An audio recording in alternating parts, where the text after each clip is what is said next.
देख लो बकरियो ले ले बानी। बकरिया के लेके जाता ना ससुरारी। का करब साइकिल अनिया कह के आओ तो बैठा ना जा बैठा जइयो ससुरारी ना देबो बैठ। ये मर्द तो लेट न होइयो बड़ा कुल पकौड़ी सकौड़ी बनावत ससुरारी या। अच्छा जानवर पकौड़ी बनाती है का? ये मर्द देखो ना ना रनियो मेहरारुआ चल गलियो लड़ाई क के। काहे लड़ाई कइला? कोनो रीजन बतावा एक और। रीजन कहतिया न हां कहतिया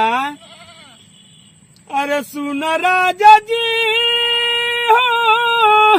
हां यही ना कहतिया सुन राजा जी आज घर छोड़ के जो न आइब हम तो मरी जाई। आज ना तो जाके रेल गाड़ी तरफ पड़ी जाई। आही बाप तो अब तो तार जाई जरूरी है बा। तो हम कहनी है कि ना चल चली ना तो मरी जाई। बकरिया के लेके जाता रहो तो माई तो दूसरा राज मेहरारुआ दूसरा ना नहीं आई। बे मते मेहरारू दूसरा जाई माई दूसरा ना आई। आज ई बतिया उल्टा बोलेला हर बतियो तू। तो का करी कोनो तो कोनो काम उपाय बा कोनो। अरे तो कोने ना तनी शायरी ओरी मरी हो कौने ना कहियो न। हाँ रोज आई तोहरा गलिया से कदम मुश्किल तोहार जीना।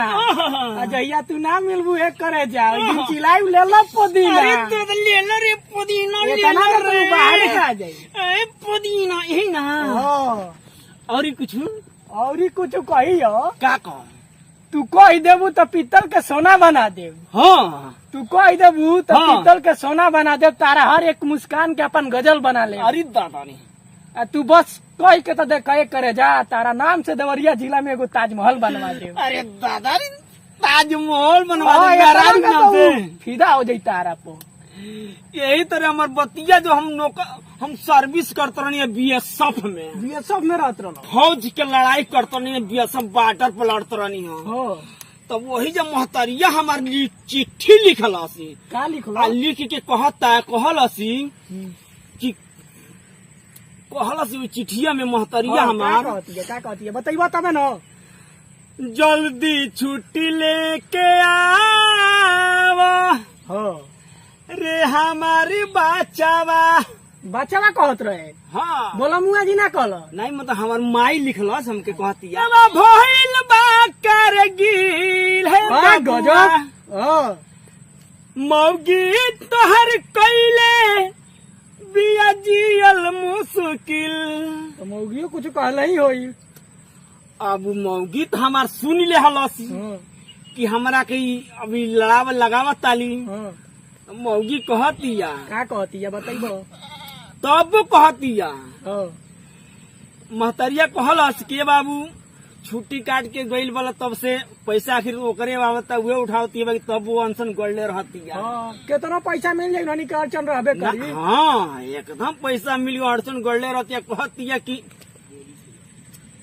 कहतिया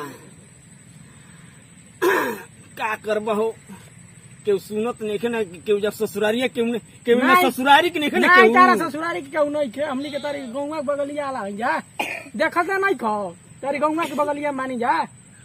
अच्छा झोकावापुर में झोकावापुर कहीं जा हमनी के झोकावापुर का हमार तो कोराहवापुर के गाँव उहे तो बगलिया में ना बा कोराहवापुर झोकावापुर।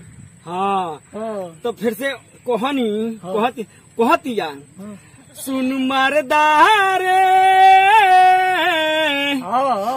झाड़ क्या हुआ सुन मरदारे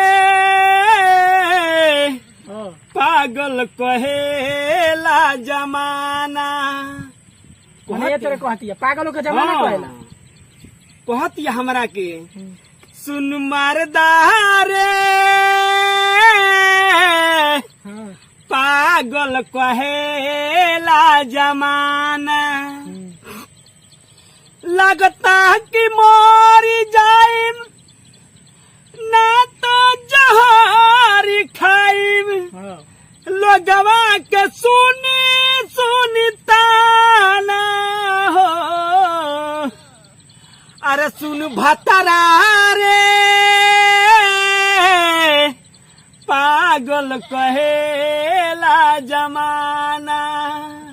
अभी बतिया जब हम सुननी हाँ। हमरी करे जवा में धक से लागल पीछे भक से निकल गई धक से लागल भक से निकल भक से निकल गई नीमक के- हमारी मेहरारुआ के काहे भाई अगवा धक से लाता पीछे से भक से निकल जाता। हाँ।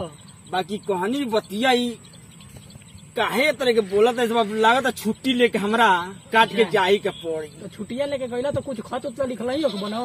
खत का लिखनी खत पढ़ल लिखल ढेर रहे खाली अंगूठा लगावत रहे से खत ना लिखले अंग्रेजी में लिख दे। पढ़ल लिखल ढेर रहे ना खाली अंगूठा लगावे तो का लिखल हिंदिया रहला समझबे अंग्रेजी ना करे अंग्रेजी में ओकर लिख देनी अंग्रेजी में लिख दे वाड़ी सुर बना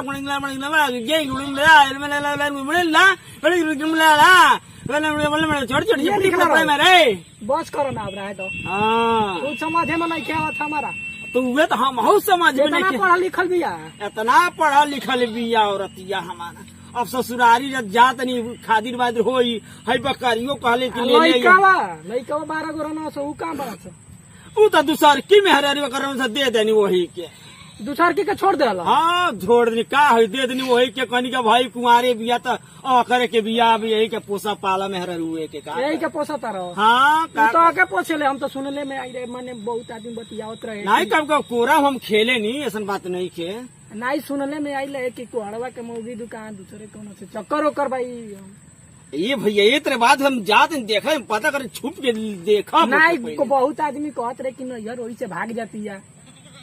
हम कहीं नहीं कोहड़वा के मेहरारू ऐसा तो नहीं है बहुत आदमी ओकरा बारे में तारीफ करेला फिर ससुरे के मान जान तो ज्यादा करेले। हाँ हो ये तो तारीफ आदमी करता तनी हमरा अच्छा लगे लेकिन अभी कोनो चक्कर उकर के बात तो बहुत आदमी करता। नहीं तो ये तरह के बात हुई तो वहू के छोड़ो भैया हाँ? वहू के छोड़ो भैया ये तरह के बात ये तरह के कोनो चर्चा ना ही बाटे बाकी वहू के छोड़बे तरह के बात हुई तो फिर तीसरे करे ले आए तो ससुररिया खाली बकरिए ले जाता कि कुछ ले जाता अही में धैले हैं कुल सामान ओकर रखले हैं कि खाए पिए सही काजू किशमिश बादाम हम तो अपन सूखे रोटी खा के अपन जिंदगी बिताई ले लेकिन मौगी खाती बाकी काजू मौगी किशमिश लेके खातिर जाई ले। काजू किशमिश बादाम खा ही ले वो हाँ, ठीक खा है ले। और कुल बताओ तो चले हमका रास्ता बताए दे कौन रास्ता जाए के है भैया।